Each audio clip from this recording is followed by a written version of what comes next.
Welcome to selfdiscoverymedia.com, where we discover the communities that are making a difference in the lives of others.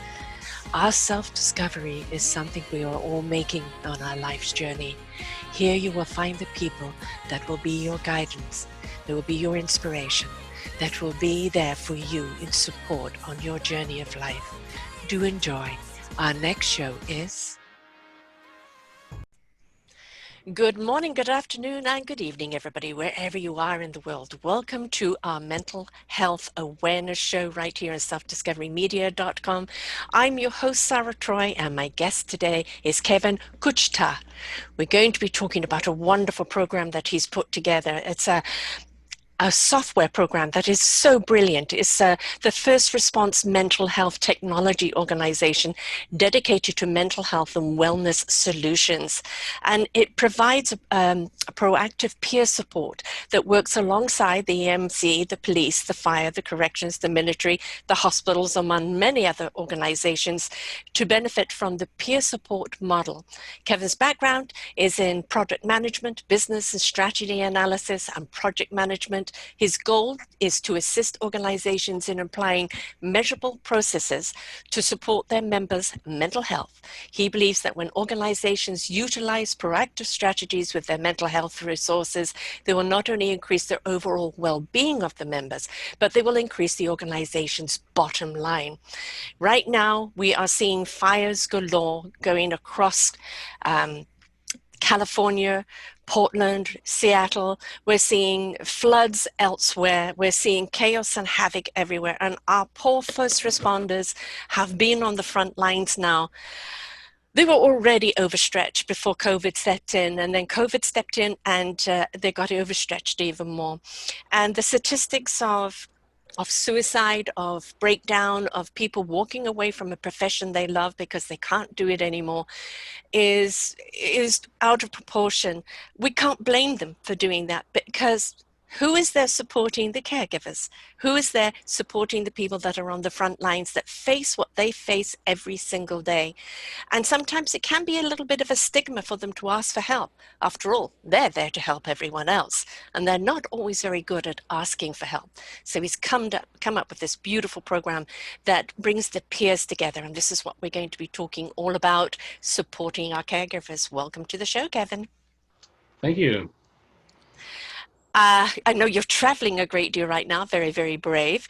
And I also know that from our previous conversation that this wasn't something that you were kind of, oh, I'm going to go and do this. This was something that kind of you saw a need for through the observations of seeing how many suicides were out there and feeling that you had to do something about it. And of course, it's developed its own whirlwind now, hasn't it? Let's talk a little bit about, the frontline workers out there right now and the stress and the strain that they go over, because we just don't even know a small amount of the magnitude of what they deal with, do we? Oh yeah, it's for me. It's definitely been. I would say I've been humbled to get to know a lot of the frontline workers out there and the amount of dedication they have, despite some of their struggles, whether it be personal or the struggles that happen on the job, and just seeing the strength in so many people and what they're doing. And like you said, there's many that are needing that time off or needing to take a different career choice right now. But for the ones that are sticking out and the ones who have put their time in, they're pretty impressive people I've been meeting. Yeah, yeah. We watch the TV shows, ER and this and that, all, the chaos that goes on in the front there. And, it's rather like an actor's world. You see all the action and it's take one, take two, but the amount of sitting around. Well, at the present moment, there's not an awful lot of sitting around and regrouping themselves, is it? It just seems to be one thing after the other. And especially, let's take the firefighters right now. These guys are working like 60 hours straight and they're breathing in all of that. And it's so frustrating for them because they're not managing to kind of stay on top of it. And the wind blows it this way and that way. And you know that the frustration there is eating at them because they want to put this fire out. They want to save lives and save homes. And very often they take that home with them, don't they, when they get to go home? Yeah. And I guess actually I was just in New York about let's see, 3 weeks ago, and I got an insight because my first impression was because a lot of the stress on the frontline workers, whether it be paramedic or fire, or the police force, and someone gave me some insight. They said when there's stressful times like this, it actually pulls out that helper, that because generally these are helpers that by nature Mm-hmm. that get into this field, and they usually have an adventurous side, and actually it motivates them. They actually, the majority, I'm talking the majority, actually it gives them energy, and they actually focus, and they're able to put that 60, 70 hours in, and but it catches up to you. Yeah. And it also it also I would say enables, or say, a weakness when you're an engaged type personality and you're a helper, that if there's any weaknesses in some of the other variables of your life, whether it be your family, Yes. relationships with your family, and relationships with your children, your family, your neighbors, maybe your community groups, you leave those behind.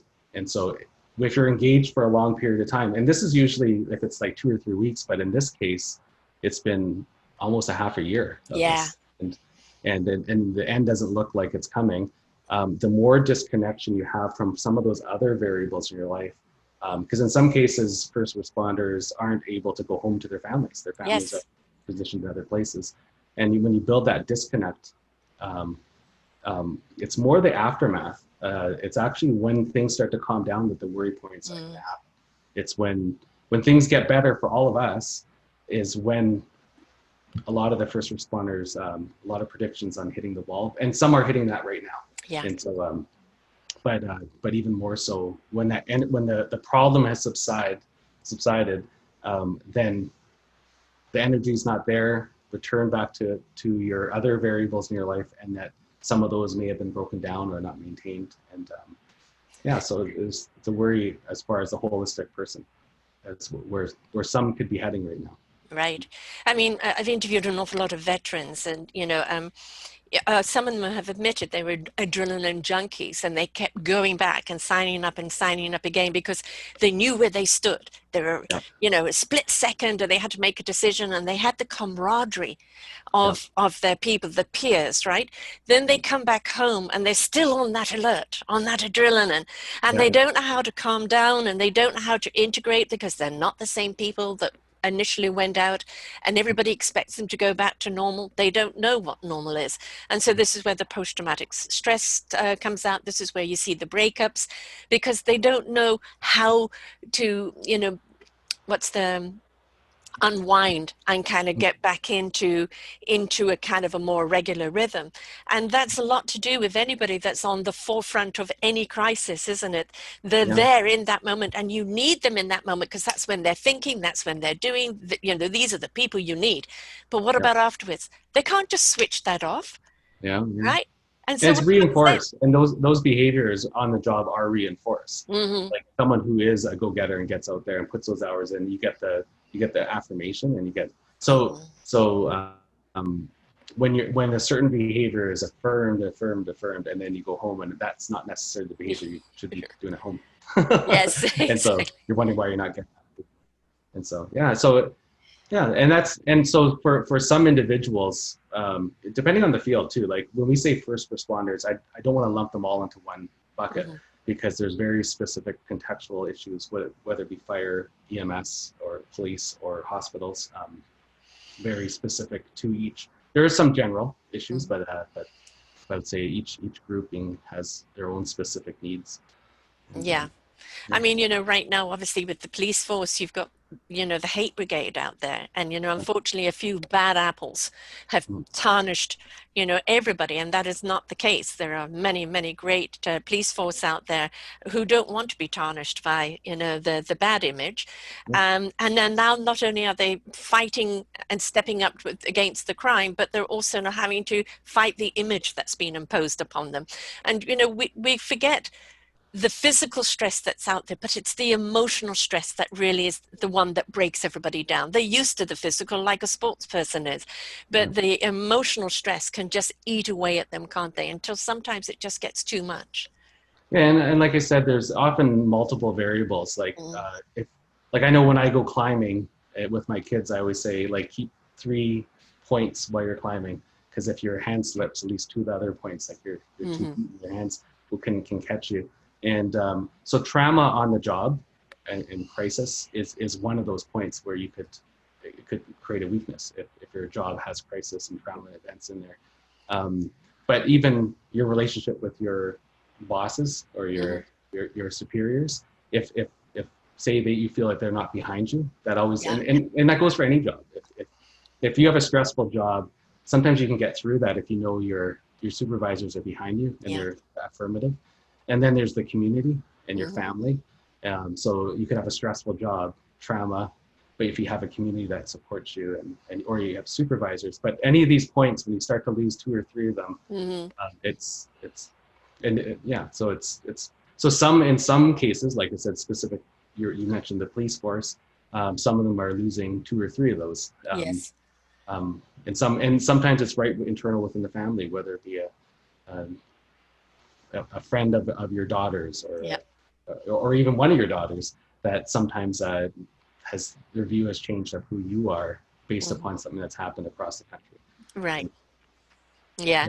And I think it's hard for a family to understand, you know, you're coming home with that burden. You know, a paramedic has seen a horrific crash.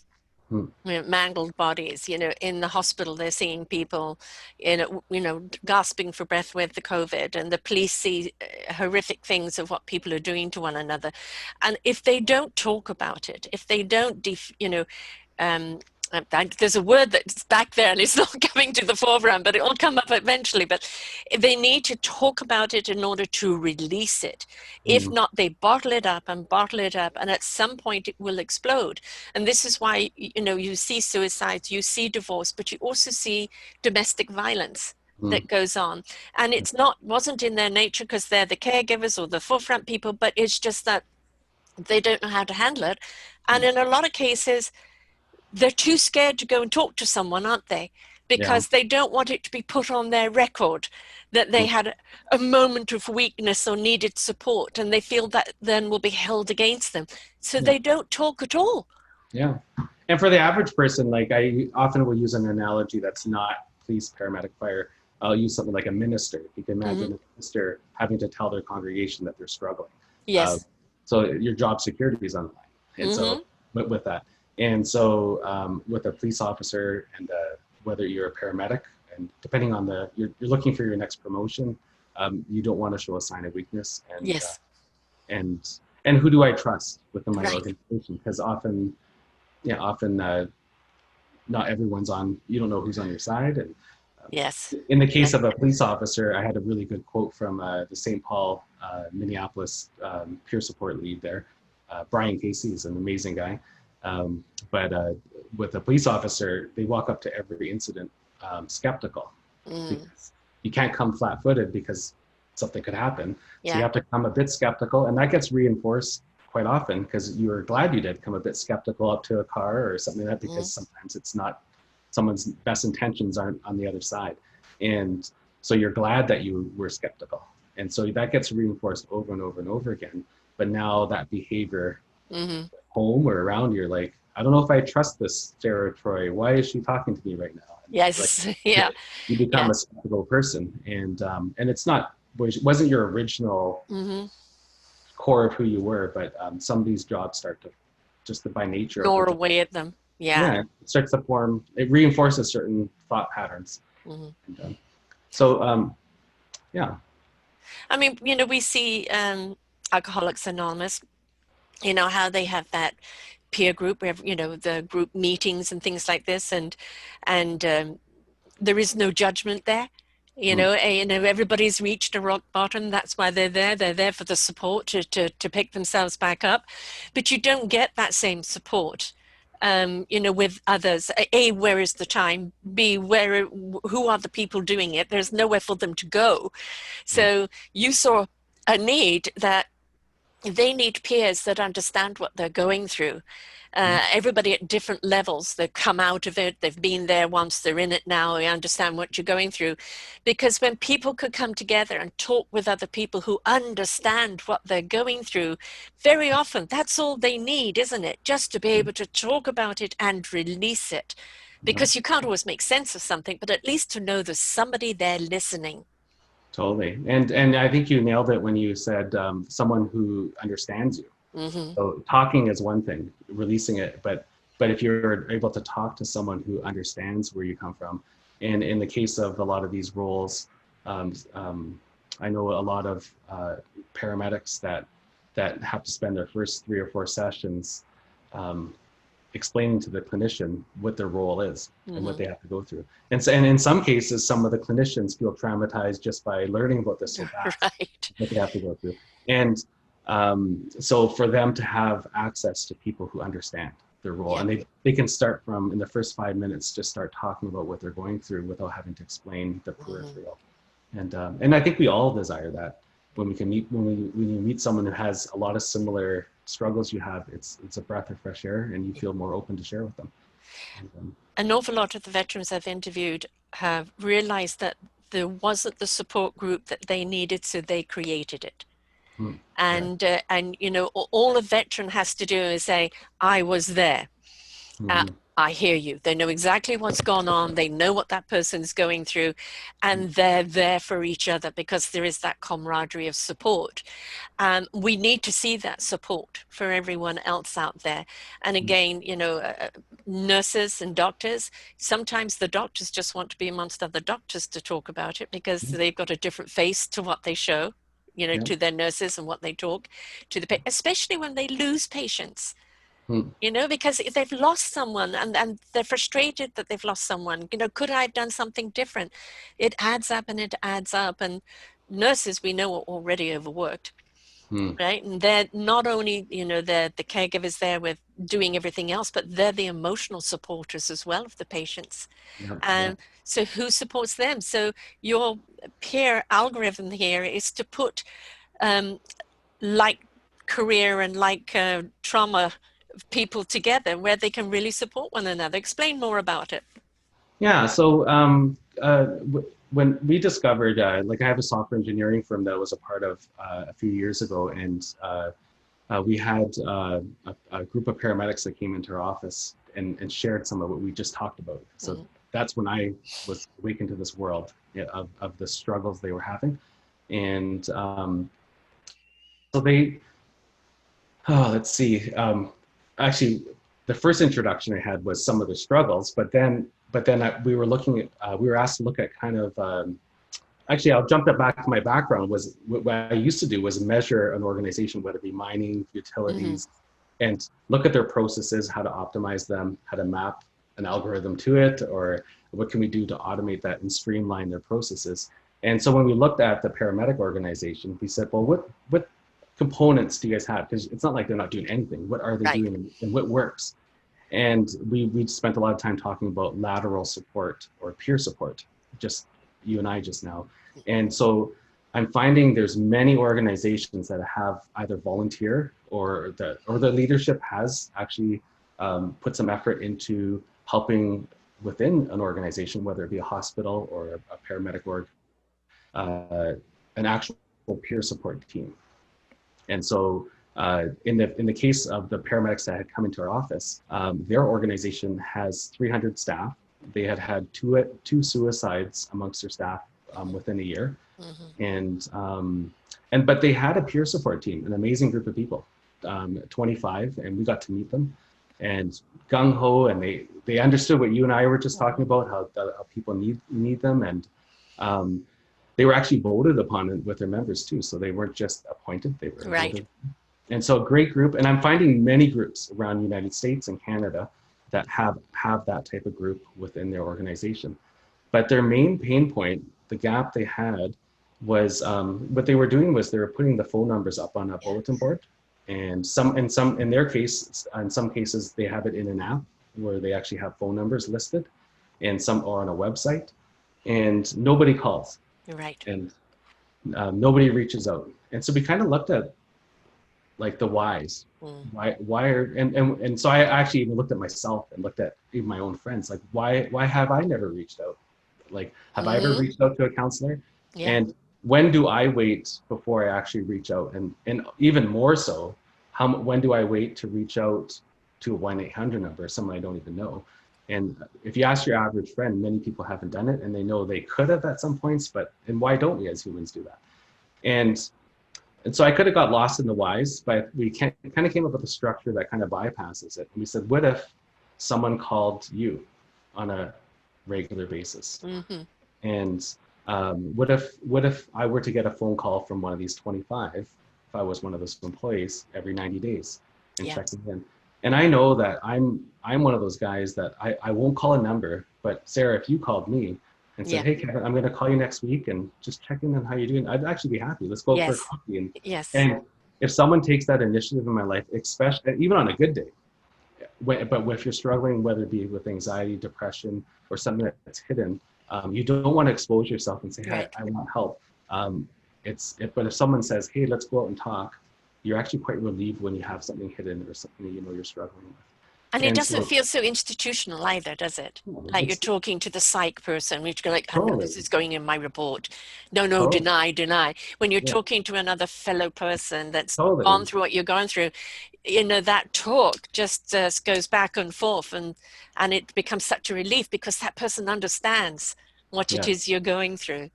Yeah, and so having that right person is one Mm, thing, but then having the process of which I connect with that person is right. another thing where the roadblock can happen. And so having that person reach out to me Yep. on a regular basis, and actually we kind of built kind of have three principles we came up with, and I'll contextualize it with my family. I'm a single parent with 3 kids, and for the last 10 years, and in hindsight, looking back, even through what we're doing right now, there's 3 R's that we kind of hold up as our principles. And in an organization, so if you think of my family of 4 as an organization, as leadership in that organization, there's 3 R's. We have rhythm, responsive, and referral. Mm, And so rhythm would be, we're going to have dinner every day together as a family. Maybe we should sit at the table, um, and do something regular, repetitive, and create that rhythm in the household. And in my case, that wasn't the case. We didn't have dinner every day. And what we did was we hiked once a week. mm. And so it doesn't have to be every day, but something that they can look forward to. They know it's going to Yes. They happen. can count on. And you build that relation, you build in that almost that foundation of relationship. And so responsive, um, I'm a talker. So if it's after an event, I'm always one of those guys last one to be there. And my kids being soccer players are always pulling at me saying, but miss the practice. And so I used to get upset at them, like, don't interrupt me. I'm talking with Sarah right now. And so I came up with this little mechanism with my kids that I said, so you don't seem rude as bugging me or don't get me upset with telling you to wait. Come up to me and hold my hand Mm. and just kind of put your arm around me, hold my hand. And my kids would always kind of lean up, and all my friends thought, oh, they're such nice kids. They're always giving me hugs. But really, they were just nicely holding my hand because they were like, Dad. Time to And go, Dad. yeah, but they were nicely holding my hand. And that's when I would say, oh, Sarah, wait 1 second. Let me talk to my kids. So my kids had a mechanism where I would be responsive. So at any moment, they knew they could get my attention. And so they knew the process to do that in a way that didn't kind of make them look bad and like interrupting. And they didn't look like, you know, Yeah. like a, like a, Nagging kids. a nagging kid. Yeah. And it was great for me. And it was great for them. It Mhm. was a good process we came up with. Right. And so the third is referral. So one of my children is a daughter. And so I don't have all the answers for Mhm. my daughter and even my other 2. And so some parents, and I struggle with this, feel like they have to solve every single issue. Exactly. Hmm. But there's sometimes Sarah should talk to my daughter, or Hmm. sometimes there's a counselor. So in some cases, it's better to refer. Hmm. And so in an organization, and there may be more principles, but these 3 principles we targeted. So with those peer supports, and I can go on and on about it, but you can cut me off, Sarah. But No, no, I want you to go. This is what the show is all about. We so need the peer support. we took those 25 peer supports. Let's use that first group. We took those 25 peer supports off the wall. And so we built an app on the front and a system in the back. And so those peer supports, Sarah, if you were working for them and if I were working for them, we would get invited into a personal app to the organization. And you see those 25 peer supports and you unclick anybody you don't feel comfortable with. Mm-hmm. So the first step is to build your trusted group. And that might be different for you than me. And so each individual has their group that is trained, because that's a trained group that they trust. And just because they're trained doesn't mean you trust them. You might think, Right. oh, I know that guy. I know Kevin. If I call him, he'll just talk over me. So I'm not. Yes. So yeah, so they curate down those people. And then, like I said, those 3 ways of connection, those 3 R's.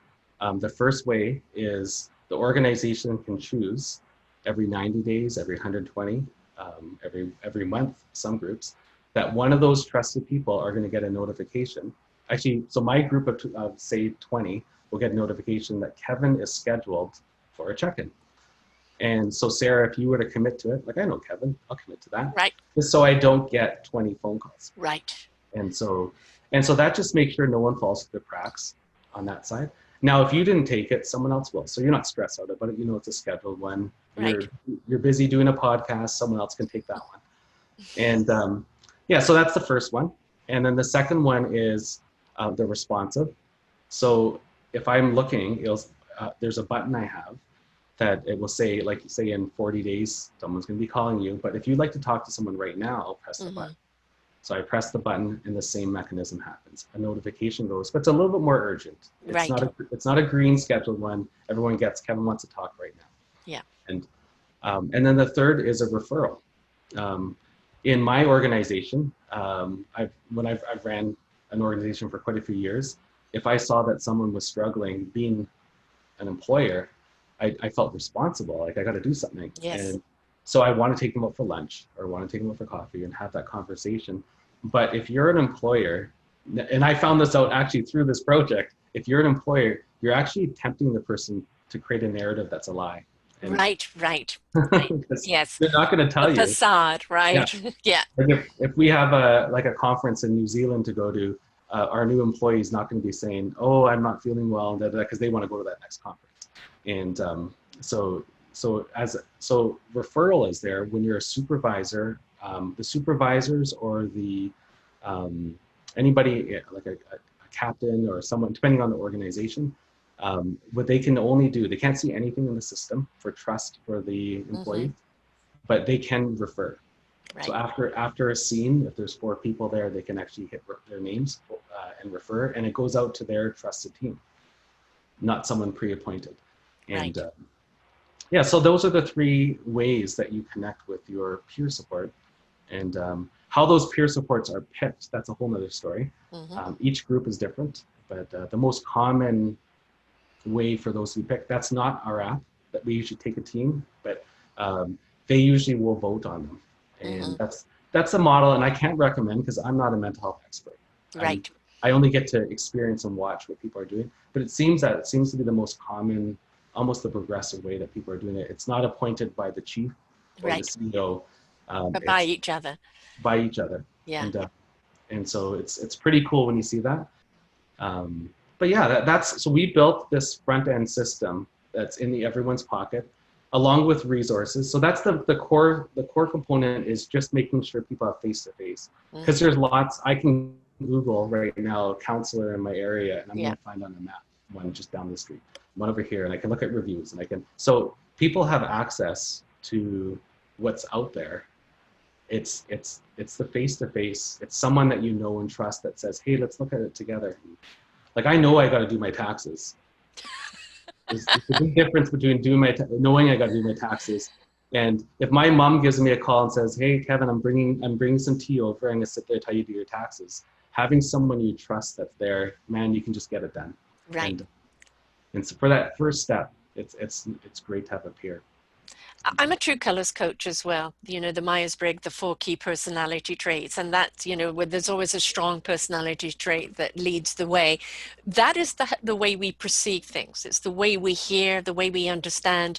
And, this is why I always say it's really good to have in a peer group of any kind, at least a representative of each one of those personality traits, because you've got somebody that will see it from this point of view, somebody will see it from that point of view. And if you go and put two people together that are completely opposite and can't speak to each other, then where is the point?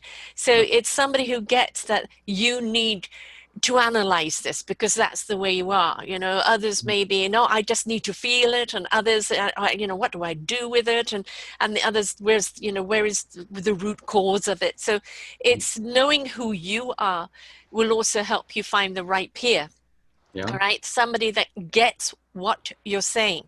Not just from the perspective of they understand that you're all in the same job together, but actually understands your perception and knows how to address it, but different enough to be able to present another perspective to it, because it's not just about listening, but it's also about providing solutions, isn't it? Well, and so yes, and I'll kind of share how most groups are doing it, and it will address what you're saying. A peer support in this context is someone almost someone willing to walk with you while you're struggling. Right. The resource that I'm going to call another solution, an end state solution, might be through a counselor, might be through, hey Kevin, you haven't been active in a long time. You've been saying that, like you like volleyball. There's a volleyball group that meets. The resource could even just be not necessarily a mental health group. It could be just getting back into the community, a part of something. It could be getting back into a religious faith group. It could be, depending on what it is, it's very different towards individual. So that peer support training, because there is training involved in that organization, in this context, is not necessarily I'm going to be your friend. It's going to be I'm going to walk with you till you get to where you need to go. The sounding board and the support. We're not against people becoming friends, but the goal of that is you are not a counselor. You are not, but you are someone. Actually, I have a good story I usually tell at some organizations. At least I think it's a good story. That meant something to me. I was speaking in Ottawa at a university, and came in. It was going to be at 8:00 at night. Came in at around 7, thinking I'm early enough, and I parked. And Ottawa is very much, if you're from the States, are you from Canada? I'm Canada and BC. Oh, well then, but for anyone who's listening who's from the United States, it's like Washington. It's very hard to get parking when you're downtown. Yeah. And so I had to Vancouver. So I had to park quite a ways away. It was in winter, and I got out of the car, and it's nighttime, and I'm running with my phone, and I was following the blue dot to where I had to go. And I was feeling pretty good. I was going to make it on time. And all of a sudden my phone dies. I had zero, I guess I hadn't had it plugged in right on my car. And my phone's everything. Like, that's where I'm going. I don't even know where I am now. I've got to Google where I am. I'm stuck in the middle of Ottawa campus somewhere by the dorms. And there was groups of kids, like 19, 20-year-olds. And I'm walking up. Here's this 40-year-old guy running up to these young people saying, hey, does anyone have a charger? And I couldn't even get charger out. And they're like, get out of here, like, whatever. Like, they were just kind of like, who's this creepy guy at nighttime coming up to us? And I never felt so weirdly. It was just alone and just kind of like, my phone's dead for one. And that's a big shocker for anyone. And that's addicted to their phone. But in the middle of a place where nobody was willing to help me. And I was just running around and nobody understood what I was going through. And, I got a speech coming up down here and all these things going on. And all of a sudden this guy, I remember he had red hair, carrot top, just popped his head out and he goes, hey, you look lost. And he said, I'll go get my jacket. And he said something that really meant something to me. He said, I'll be lost with you. And he said, I'm new here too. And so I just moved in. And so he walked around the campus with me for an hour, and I was late. Like, I was so late that it was almost over, the thing I was going to. And actually it wasn't so bad. It was stressful, but wasn't so bad. Yeah. And we went to the wrong places and laughed about it and walked around. He wasn't an expert. He was probably he was probably as lost as I was. But someone who was actually, back to lateral, he was actually at that moment my peer who was lost. I'm lost, and I'm willing to walk with you. And so someone in the peer support in these roles within the organization, they're not the counselor, they're not the resource, they're not the right place to get to. They're not the person you refer to. Yeah, there's someone that you're actually going to be with that person, because often you go to a counselor, they're not the right one. Right. There's the right match. Tell me And about your mother. yeah, Yes. and but for some people that might be good. And Right, me. so hit or I've miss. always And ended up counseling the counselor, actually. So. but who knows? Everyone's so unique, and Yeah, that's why there's so many types of resources out there, yeah. and because people are unique, and so Not one size fits all, right? totally. And so whether it be dieting or whether it be finding support, having that peer support walk with you. And so what we've done is we've systematized that so that no one falls through the cracks. And so we want to take that redhead guy, Mm-hmm. because there's usually a redhead, one of those guys in every organization, and they're tired. Like I'll go into a hospital or a police force or a paramedic organization, and there's always that guy, and he's doing everything, Yeah, and yeah, he's tired. yeah. He's spending his 8 hours on the job, and his next 8 hours running around trying to help people he knows are struggling with an organization, and doing an amazing job at it. But it's distributing it and and training others to do the same. And Right. because there's This, a lot of people who want, but they just need a system. And how do you just train me how to do this? right, Train me how to be like that guy who popped right. his head out. And we don't want it all to be a burden on one person's shoulders, because next thing you know, he's the person that needs support. Right. So, Oh you know, yeah, it's the when we distribute it, and it is many people getting lost for someone, just being that sounding board. Sometimes it's just even a hug, right? yeah, You know, to know yeah, that you count, that you're being heard, and oh, you know, like, thank you for letting me say that. You yeah, know, just because it needed to be said, but you didn't know who to say it to, and your mirror wasn't responding back, you know, yeah, and yeah, sometimes you just need to get it off your chest. yeah, And then it's spent, it's done. It's okay, I feel better now. I've yeah, got it out there. And, you know, having someone and say, I've got you, mate. I've got you. Right. yeah, And isn't that what we all want in life? We want to know that there's somebody that we can do that to without any judgment, totally. with, you know, without any you know, anything coming back other than just support. I've Yep, got you. Yeah, and I totally. think those are huge words to say to someone. I've got you. Yeah. And to find that within the organization that you spend most of your life in. Like Mm-hmm. you spend more time at your job than most other Yeah, places.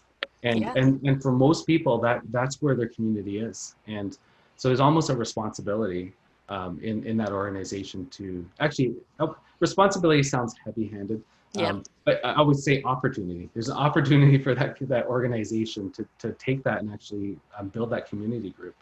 Um, uh, yeah, so what we're doing is, again, there's critical instances where counselors can help mm-hmm. out, and Or but when you then see a red flag, when you know that this is deeper than what I can go with, this needs a totally, referral, right? Because yeah, you want to catch the person before the person goes and does something rash, yeah. right?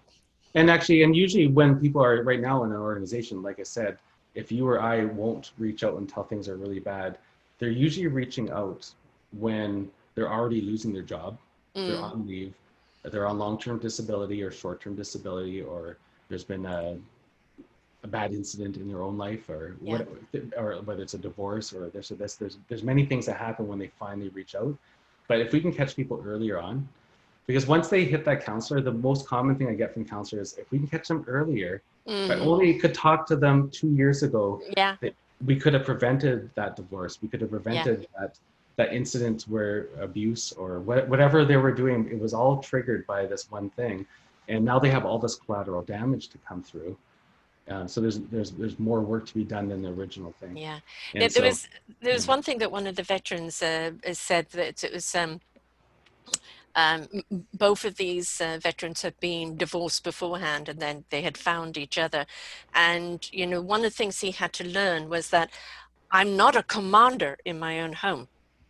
I am out there, hmm, you know, in the field, or you know, if you're the fireman or the policeman, you're that commander, you're that person in charge. When you hmm, come home, you have to take that hat off, because the spouse has been the commander there. You hmm, don't go and step on her territory. You ask, how can you help? How can you yeah, be a part of it, right? yeah, And yeah, it was taking off that hat and then realizing that you're on, you know, the front lines over there facing that, But while you're gone, the 60 hours or the 60 days or whatever the time is, who's on the home front managing everything else there in their own battlefield? And Yeah. so it's kind of respect for each other's role. And then how can you actually come together where you can merge together in support of one another? And Mm, if people are being supported by peers, mm. it gives them a better ability to go home and support their spouses. Oh, totally. Right? Because it's a learned behavior. Somebody's there to listen to me.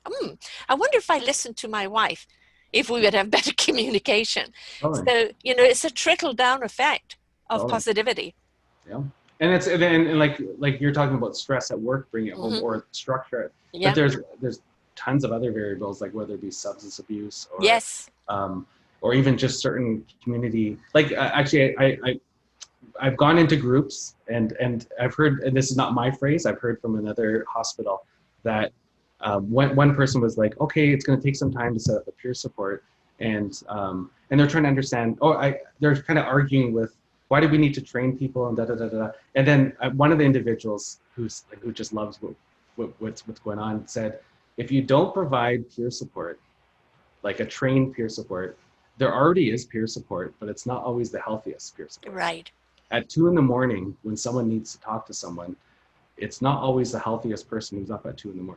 Right. and Yeah. and giving the healthiest advice. And they actually do think they're a counselor, and they're actually Mm-hmm. Mm-hmm. and so building in a mechanism and a system of trusted people and building in core principles into an organization, because people will find peer support. Yeah. They will. But as you said, it could be Yeah. and then there's the other people who could take advantage of that as well. Oh, totally. Oh, I can That's what I'm see that saying. person's down, this is the time to hit because a little unscrupulous. Totally, because some people who have built-in unhealthy behaviors in their lives are looking for other people to join them, Yes. and Let's be miserable together, which is not your point of peer groups, right? Yeah. Yeah. Oh. Yeah. And actually, and so there's a kind of another I always like to use my kids because they mean a lot to me. But my daughter ripped her knee in soccer. She was like an amazing soccer player, and so that was when I kind of got introduced to this whole field of physiotherapy. Mm-hmm. And they're taking her from a -5 knee, trying to get her back up to where she used to be. And in some cases, she might only get to a almost zero, but zero being what she normally was. Right. And so I've always thought of physiotherapy as that, just Mm-hmm. finding someone with PTSD and helping them get back to zero, or someone who's been traumatized, or someone who has a broken marriage and trying to get them back up to normal. But while I was at the physiotherapy with her, I see all these other athletes and they don't look hurt, and they're just like doing their thing. And I was like, what are you guys doing? And that's where I was introduced to performance physiotherapy, Mm-hmm. where people who want to get from 0 to 10. Mm-hmm. And so they're not there because they've traumatized their knee Right. or their back. They're actually strengthening all their core muscles so that they don't get injured. And so that translated over to community, whether it be a hospital, or whether it be a paramedic, police, fire. Some organizations, there's probably about 50% of them, 60% of them say, I have no problems. Why would we need a program like this? Mm-hmm. And it's always usually the 30-year-old saying that, but give them a few incidences or different issues in their life, and that's when they hit the brick wall. Mm-hmm. But it's almost like it's not too late, but it's getting to too late when it's hard to build that community after the fact. Yeah, there's more work to be done in that way. So proactively building your community's strength, Mm-hmm. building those relationships with those peers, and it actually builds. It's not about the trauma anymore. It's about building a strong community, so you're more resilient to those traumas when they come. I mean, anybody that's been through some form of trauma, post-traumatic stress of any order, you can get to a point where it no longer manages you, you manage it. Mm-hmm. But there are always the trigger points. There's always something that will come up, and are you equipped to deal with it? And you want to know, oh, it's overwhelming. I'm pressing that buzzer. I need to talk to somebody about this. They need to, they need to hear me or talk me through this. Rationally, I know that I'm no longer in that situation. Rationally, I know this, but emotionally, I feel I'm right back there. And if you don't have someone you can reach out to and just talk to, or have somebody who just talk you down, be there for support, it can consume someone. And this is why we see somebody who've been doing so well for so long, and then suddenly, poof, they fall off, and it's like, but why? And that's because a past trigger came up and they didn't have anywhere to go. Hmm. Yeah, yeah. So I'm pretty excited about building this mechanism Mm, within an organization, and we have several, I would say, paramedic, some fire, we have some police. We now are moving into the hospitals, and when I say that, moving into, like, we're just getting invited into groups right. to set them up. And it's pretty exciting with watching it being used, and I'll be frank, I've built software systems before, and you build it in a lab, and you go, I wonder if this is going to work. Yeah. But And it's it's, cool when you see it does, right? and it's terrible when after you're like, wow, that's amazing, and they're like, Yeah. why are you surprised you built it? But actually, but when you build in the human dynamic into a system, sometimes it's good in the lab, but it doesn't work well when it goes out. Right. But it's really exciting to see the real measurements that come out of this, where how many check-ins are happening a month. Mm, Our system is de-identified, and we don't see these stats. It's mhm. actually each organization, and so once in a while they will share with us some success, because they can use those stats to raise funding. Yeah. That there's been 60 connections this week, and so many reach outs, and they're able to even look at times of how long does it take when someone asks for support, how long is it average taking their peer supports to answer that call. Right. And so they're able to encourage their peer supports and say, great job, guys. And but to watch how it actually builds up that peer support team. And some feedback we get from those peer supports, remember that was original 25, where before your job, you got trained, you're ready to help people, and no one's calling you. Mm, 8 months later, you're just like, why did I even do this? And no one yeah. even cares. Where now those groups that have volunteered for those positions enjoy actually Mm, that making that phone call and checking in on people. So it gives them an actual role to do with the very thing they were trained to do. right. And yeah.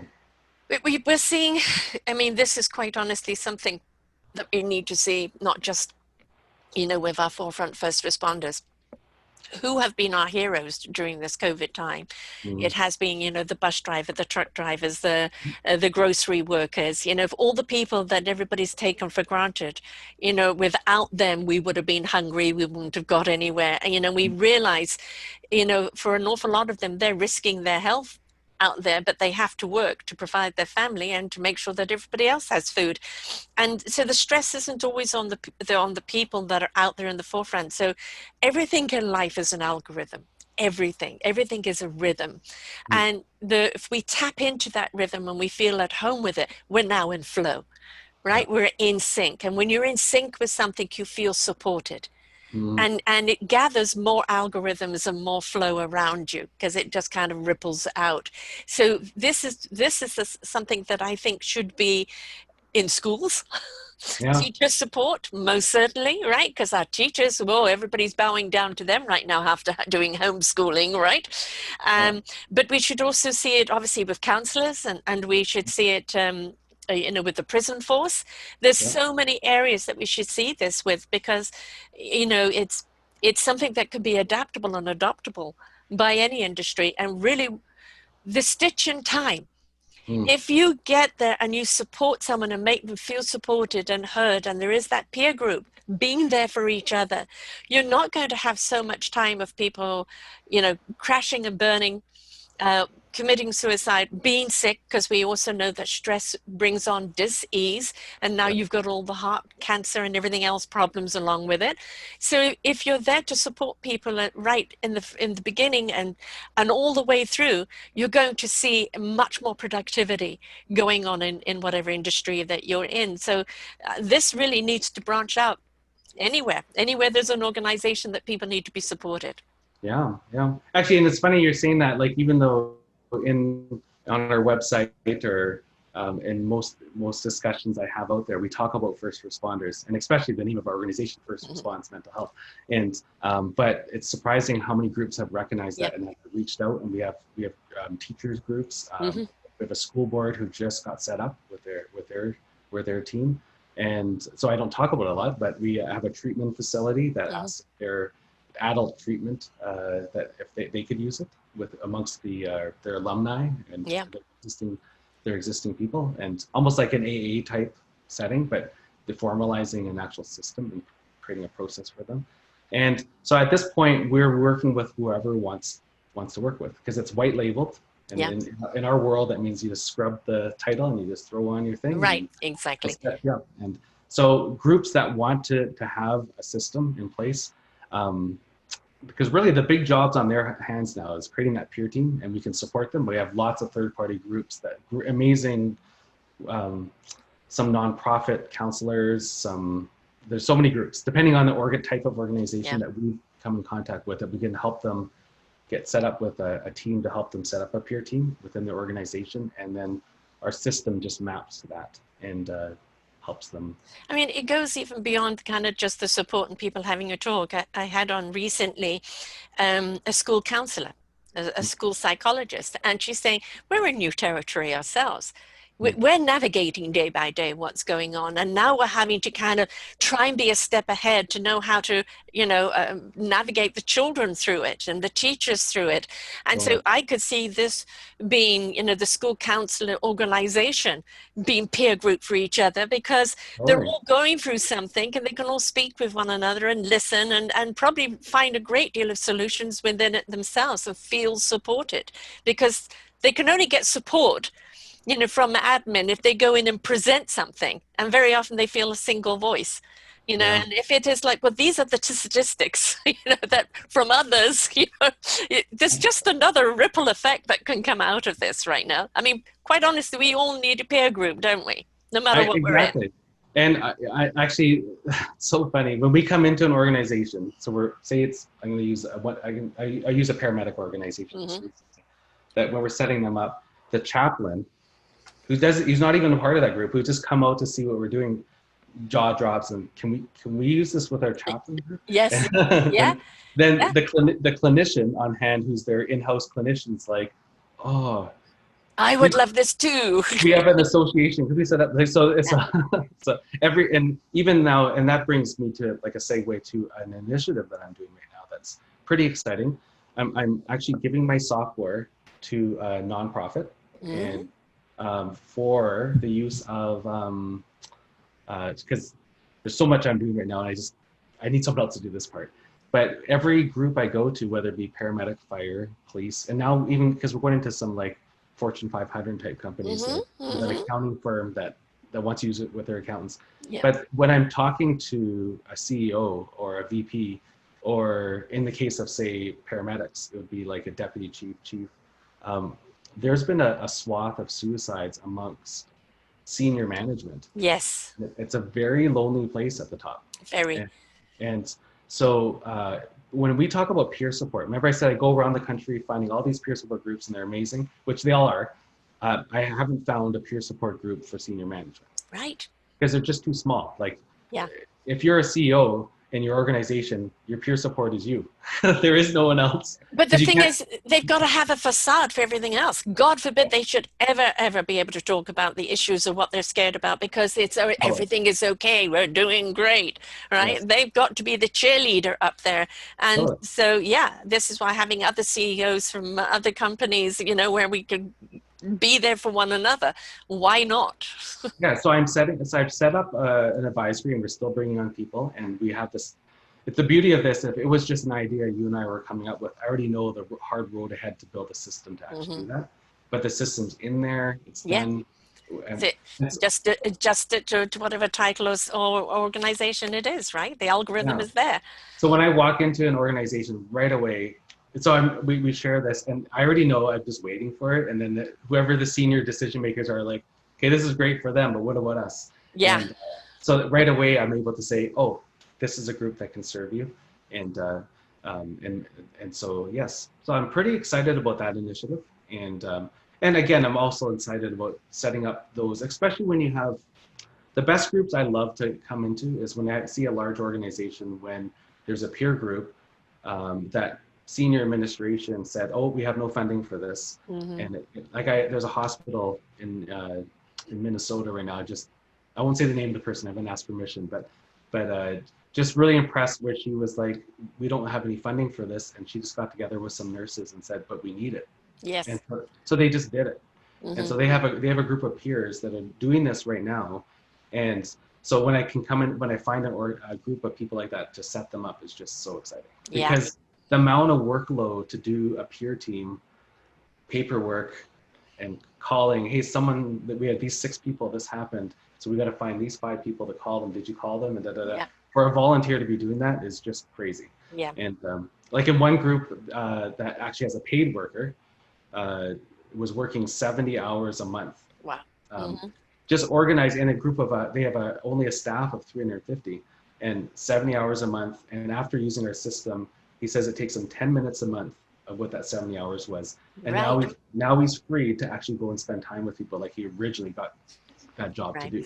Well, And we know that all the the administrative bureaucracy and all of that type of thing is where the time consuming is. And, really what you want to do is be able to have time with that person. And so the quicker we can get there, the better. The game, the old stitch in time, we don't want to get there after the problem has happened. We want to get there, before or even while it's happening. It's a different case altogether if it's already happened, right? It requires different expertise. But I can't think of any group anywhere. I mean, I deal an awful lot with coaches, solopreneurs.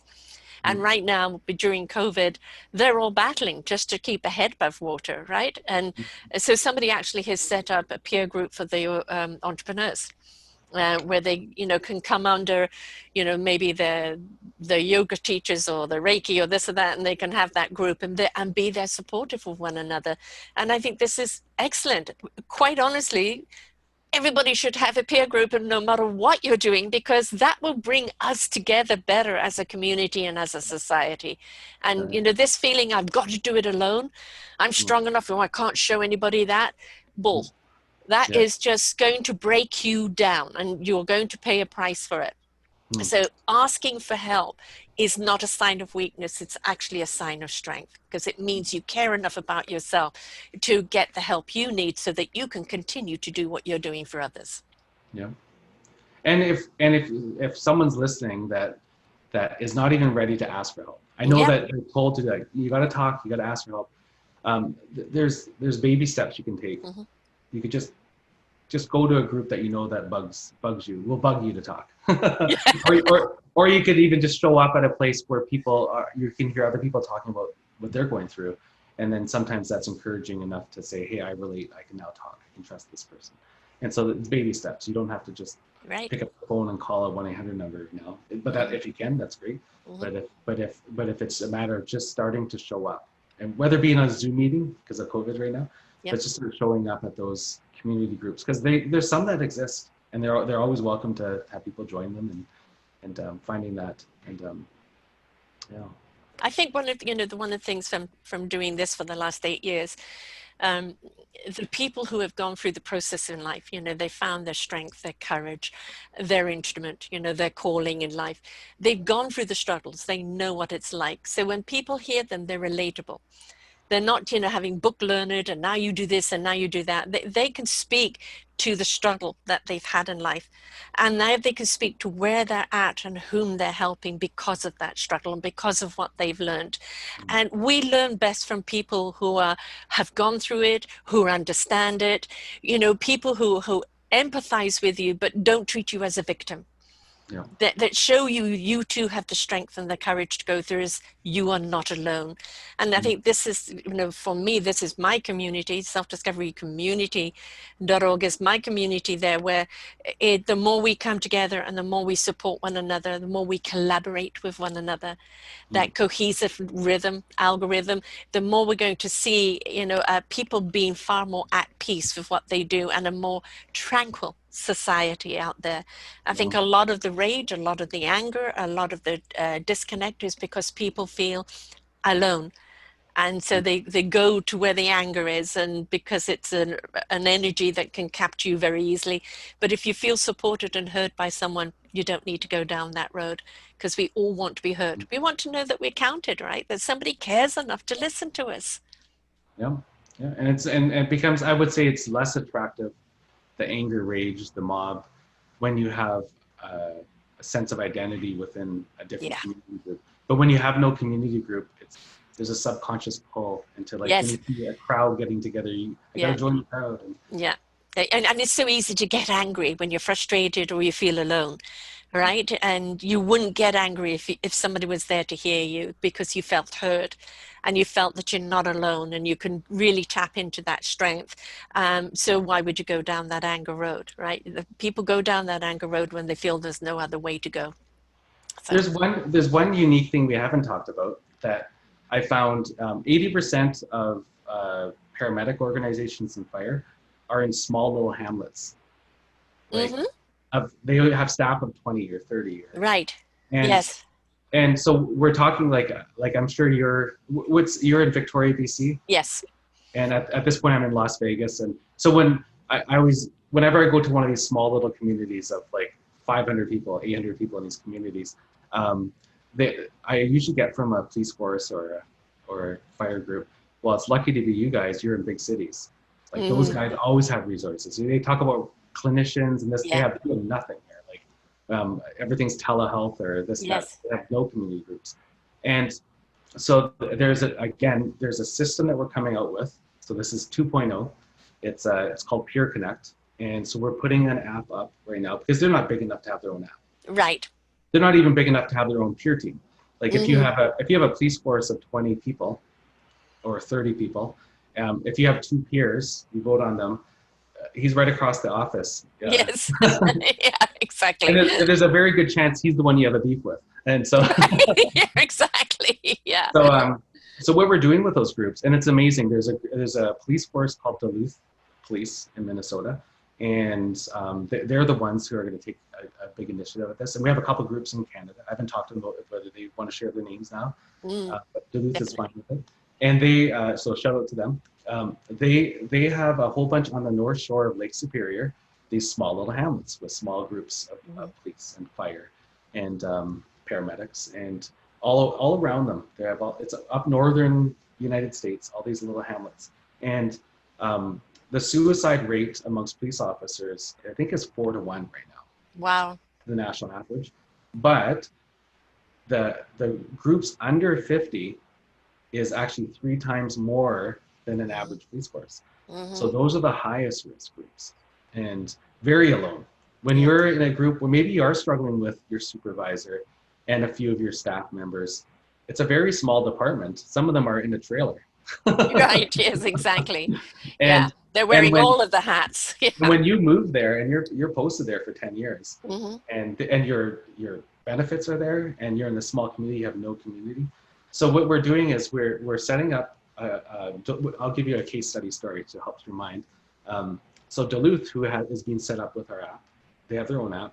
This other one is for these small groups, so that they can sign up a group of 20. So the chief of Duluth could walk over to, say, Grand Marais and say, hey, you have a group of 20 police officers. If you train 2 of them as peer supports, we'll add them to a shared. So, Right. A so your community peer group. and immediately your group is going to see our 30.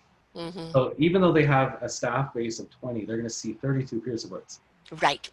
and they can now curate down, and they can go to the next group. Hey, if you guys train 3 out of your 30, we'll share our 30 with you. Right.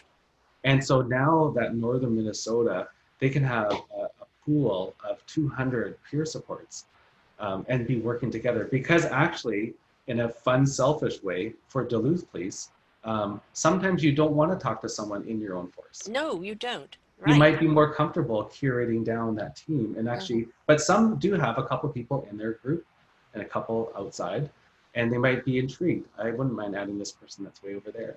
Yeah. And so, yeah, so it's pretty It's the cool. neutrality, isn't it? You don't want to be speaking bad about someone, but you've got to speak. And so you're speaking to someone else in the same field that Yeah, understand it, and they don't know this other person. So, it's neutral ground.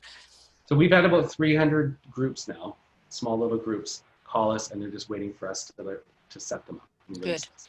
And so we're pretty excited. And that model, by the way, can be used. You talk about other verticals. Yeah. So it could be faith groups. It could be Mm-hmm. there are some hospitals that have a conglomerate of like 40 hospitals or 60 hospitals. Yeah. That could be a way for them to individually have their autonomy. So it's a federated system. So they might choose, no, we're not going to share peers with that group, but we'll share with this group. It would allow a fire, say there's a small hamlet, they would share with a bunch of fire groups, but then they don't mind sharing with their police force in the same city. But it gives them the choice of who the peers are going to be in their city. Right. You And know, so I see this with the dental association. People don't realize that there's a high suicide rate in dental. yes, Right. And, yeah, you know, that they have their own practice. Maybe there's 2 or 3 dentists in there. They can't talk to each other. That totally, type of community peer group from other things where they understand what they're talking about would work there. You yeah. know, the same with various other coaches or counselors or, um, gosh, I mean, there is just every time you look around, there is something else that you can see that this Yeah, peer once, app will and work I for. apologize. I apologize, Sarah, because once you understand the system, you're just like, everywhere you go, it's like, whoa, whoa. Yeah, And exactly. Yeah, it's a pop-up coming up. That group, that group, that group, that group, and yeah. you know, And but, you it's know, like, this is the village, though. I yeah, mean, you know, I'm saying we're only as strong as everybody as is the strength in the village, and totally. because if there's a weakness in the village, it affects everybody, right? And so Yeah, the village needs to be there to support each other, but sometimes it's hard to do that. So why can't some people from the village next door kind of be that sounding board, or you know, be that support that you need? um, we are in desperate need of coming together as community mm, right now in the world, coming together in support of each other, coming together in kindness and caring. And most of the time the problem runs into, I don't know who to talk to, there isn't anyone to talk to, I can't burden anybody with this, and so yeah, they carry the burden around with them. So I can't really think of any industry out there that doesn't need a peer group. yeah. Really. And especially, you know, this is, it's beautiful. Veterinarians, that's the other ones I'm thinking. Vets. Yeah. And it's beautiful when you can, from a utilitarian side, you could say we're saving money. Yeah, Just say we're just saving money. And it's beautiful when you can save money and do the right thing. exactly. And by the way, even if you couldn't save money doing it, you should still do the right thing. And Yeah, I'm sorry, in the long run you yeah, do save you should. money, you know, Yeah, and that person's not going on disability due to stress, and yeah. or it hasn't But got cancer due to stress, and you know, and that person is happy to come to work. They yeah, enjoy what they do, oh, yeah, they're and they know they've got someone to talk to on the bad days when it's hard for them to cope with. You know, that's what the whole world needs, is someone to support. And if yeah, we are there for each other in support, we're just going to see a hell of a lot more people come together, being able to continue what they love to do. But we don't want the burnout. We don't want the suicides. We don't want the people walking away and say, I can't do this anymore. It's just too hard. If they yeah, have the support, then yeah, they're going to go, I'm going to go back in and do what I love because I don't feel alone. totally. And that's a huge part. Like I know, whether I remember the high school days, everybody remembers the good and the bad of high school. You can get through a lot if you just have that one or two good friends. Yes. And if you don't, um, even the little things bother you. And but there's so much resilience built in when you have one or two, at least one or two, that will stick by your side. Well, And you know, here's another group, you know, the suicide hotline. Right. yeah, Yes, you've got people who call it when they're right there, but what about the peer group for the kids that are teenagers that are going through all the expectations and the peer pressure, the yeah, wrong peer pressure? You know, yeah. what about them having, you know, something there too? So if you have a listener, a shout out to. So I'm kind of holding off the under 18 market, the target group, until I actually collaborate with the right researchers. Yeah. And we have a few researchers that I've just been getting into contact with, but I'm looking for the right research group that actually wants to measure that and make sure it's done safely. Yes. Of course, it's a safe system and it's a simple Yeah. process, but it's always good when we get into the young people that that we actually have the right. Remember, we're software. We're You're, not. We're so I know, when but we it's connecting. It's yeah the connection. We're looking at that connection, and you know, having done a great deal of shows on foster children, where 70% of foster children end up in jail.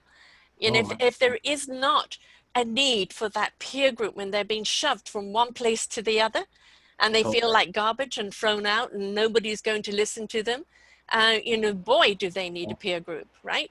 And not the peer group on the street trying to get Definitely. them to do something else. So, Yeah, and so that's a good like I guess a good takeaway. Like if you have a group out there that is running a foster system that would like to do this, I do have some universities, or you may have one that wants to collaborate together, and I would love to collaborate to take it, boof, and let's see how we can what we can do with a group, measure it, and actually share that within the foster care. That's actually my background. I did that for 10 years. I didn't tell you this before, but when I was young, I think the youngest ever in our city. When I was 19, between 19 and 29, I ran an emergency group home with foster kids. So I've had more than 100 live with me. so you know exactly what it's like. I'm going to introduce you to Rob Shear of Mm. Comfort Cases. You two need to talk Oh, great. because he was a foster child. Okay. He then fostered children and adopted them. His case story is absolutely amazing. I've interviewed him many, many times, but their organization, just with the comfort cases, instead of the kids having trash bags, they actually have bags to move their stuff around in.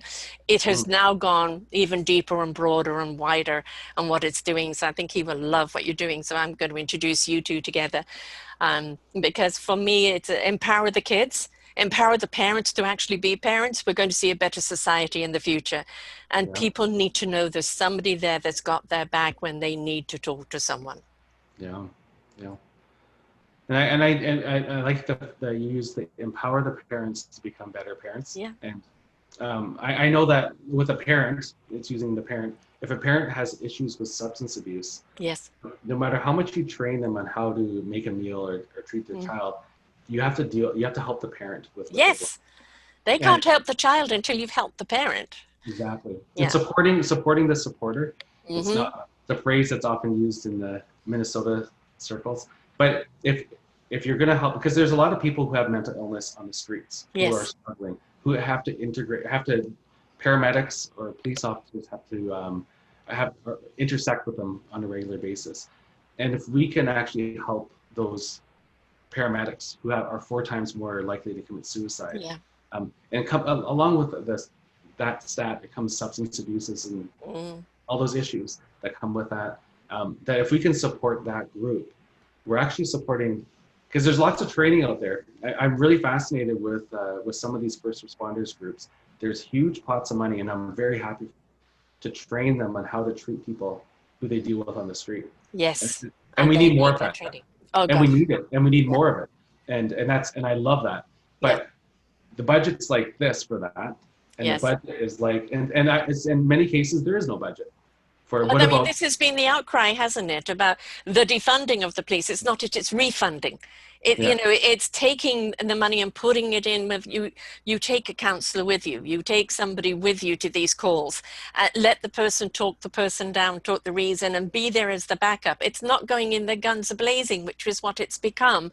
And but so, the the balance needs to be there. but supporting that person themselves, whether it be the counselor, by the way, Yeah. counselor, same thing, high risk, and Yes. for a lot of these things. So helping the counselor, helping the parent, helping the officer, helping the paramedic Yeah. with the issues that they're dealing with is only going to be better for the person that they're serving, whether it be a Yes. child if they're a foster parent, or whether it be like you want to support that person with their mental health. And because then the other training makes sense. It actually connects with that person. Yeah. Because Like a little Lego thing. Everything slots into each other progressively. Yeah. you can train someone all you want, but if Yeah. they're struggling right now, Yeah. they're just clicking through that slide Yeah. deck, Yeah. watching the video. Yeah. But if you Yeah. can help them with their mental health, those things, they actually get interested in those things you're training them about. Yeah. Yeah. And it's understanding where that mental health is coming from. Because we're seeing so much depression today and people, oh, snap out of it. Yeah, if it was that easy, we would. I suffer from depression as well. Mine is to do with a disease that I have, and it's part and parcel of that. When I get those down feelings of despair, there is no rationality. There Yeah. is no intellectual on it. It is a feeling of hopelessness. And Mm. that is when they need to have somebody there to understand, what they're going through, and not persecute them for it, and not punish Totally. them, and everything else. And also not making them a victim, because they don't want to be a victim. They Mm. just want to feel good again. And sometimes it's just having somebody there that cares. So there's so many issues out there in the world right now, and there's so many things that can be done. Yeah. And, kudos to you for seeing a need.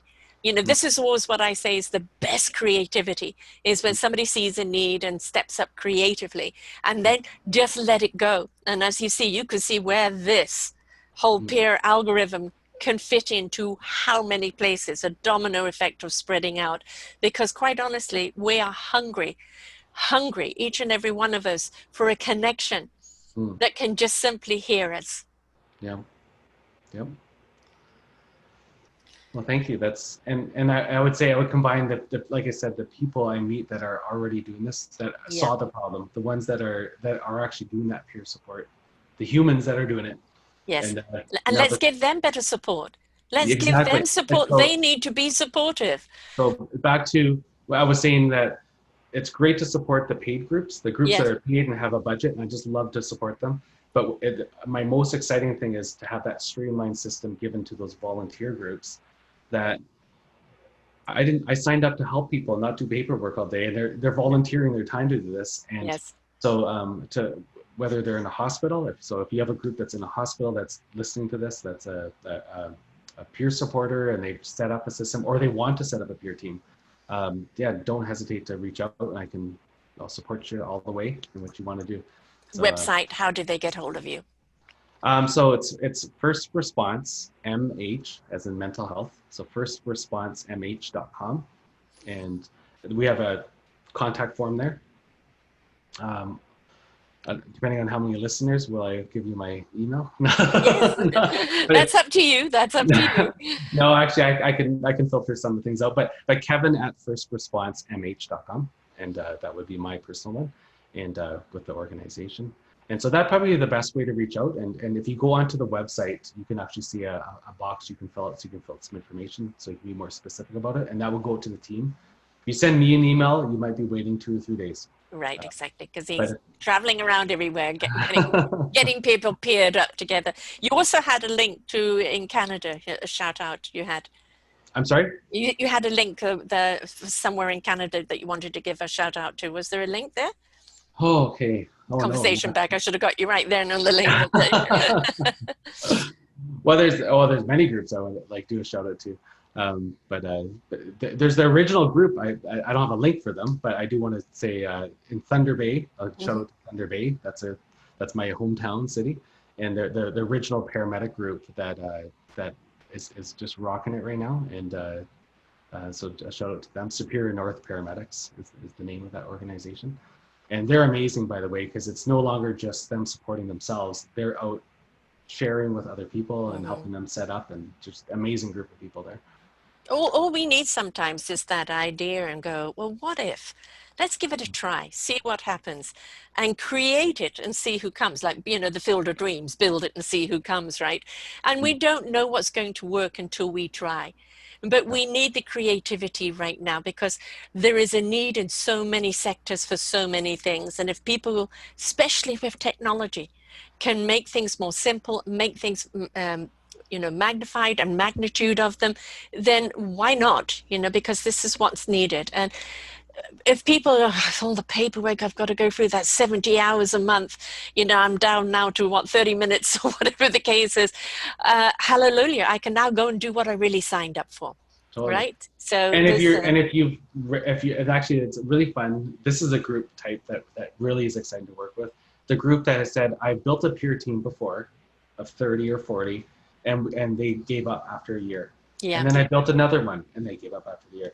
And then when we talked to them, well, what did you guys do? Well, we just sat around talking about how we can help people, but we never did. We all sat around talking about everyone. Didn't know how to connect to the people. Yeah, and now that for them to put a system in place, or the system actually by doing it, because now even the role of a peer support is, I can actually make a phone call once in a while, and I don't have to show up in your circle group.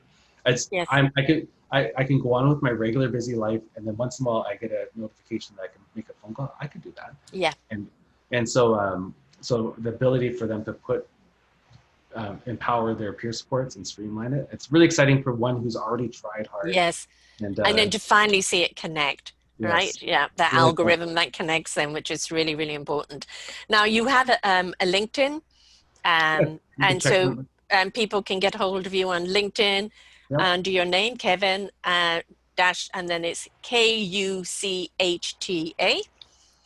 right? And your Yes. Facebook, First Response MH. You've got a YouTube channel. Yep. What is that? YouTube channel. Let's see here. Okay, Put me on the spot. I've Well, put you on the spot. Yes, let me if have a you, look at it.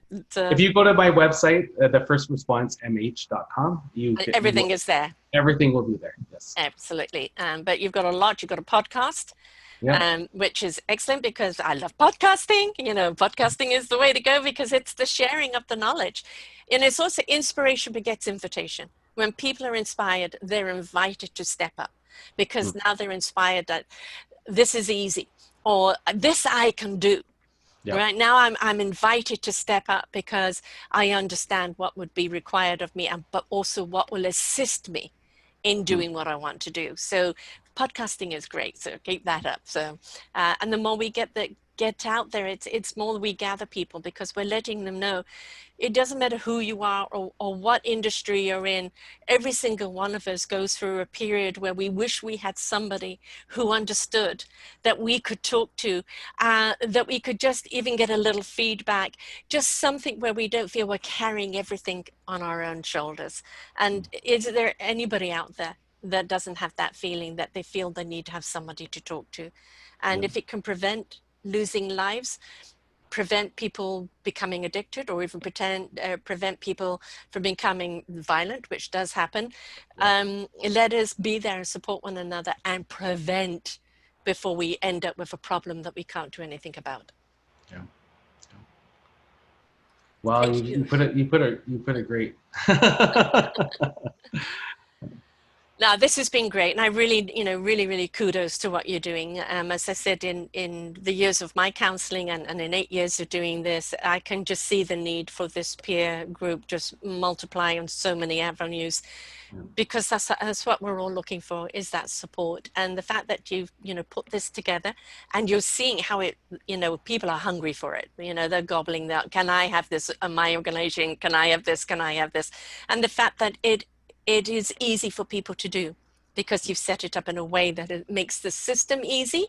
And Yeah. if the system is easy, then people are going to be more inclined to step up to actually do what they really want to do and not be caught up with all the system stuff. Yeah. Yeah. Well, thank you.